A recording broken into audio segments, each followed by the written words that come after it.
7 বছর পর বাড়ি ফিরছেন খান বংশের বড় ছেলে সাজ্জাদুল খান আবির। বাড়ি ফিরছে বললে ভুল হবে, বিদেশ থেকে দেশে ফিরছেন আবির।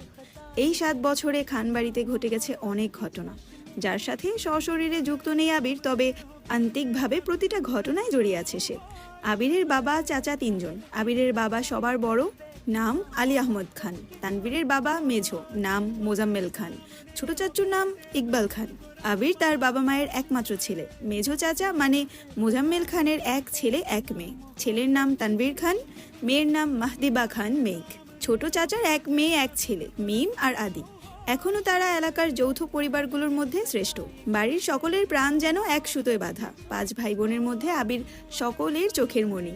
আবিরের জন্মের পর তার বাবা মা দ্বিতীয় সন্তান নেওয়ার চিন্তা করেননি। এইচএসসি পর্যন্ত সে বাড়িতেই ছিল সবার নয়নের মণি। আবিরের চাঞ্চল্যে মেতে থাকতো খানবাড়ি। আচমকা যেন পরিবেশটা পাল্টে গিয়েছিল। 18 বছর বয়সে আবিরের হঠাৎ করে স্কলারশিপে বিদেশ পড়তে যাওয়া। বাড়িতে সকলের সাথে শারীরিকভাবে যেমন দূরত্ব বেড়েছিল, তেমন দূরত্ব বেড়েছিল মানসিকতার। 7 বছর পূর্বের আবিরের সাথে বর্তমান আবিরের আকাশ পাতাল পার্থক্য। দেখেও যেন চেনার উপায় নেই। 6 ফুট লম্বা ছেলেটা, গায়ের রং শ্যামলা, গাল ভর্তি ছাপদাড়ি, চুলের স্টাইল কোনো নায়কের থেকে কম না। তার ফ্যাশন আর লুক যে কোনো মেয়ে এক দেখাতেই প্রেমে পড়ে যাবে।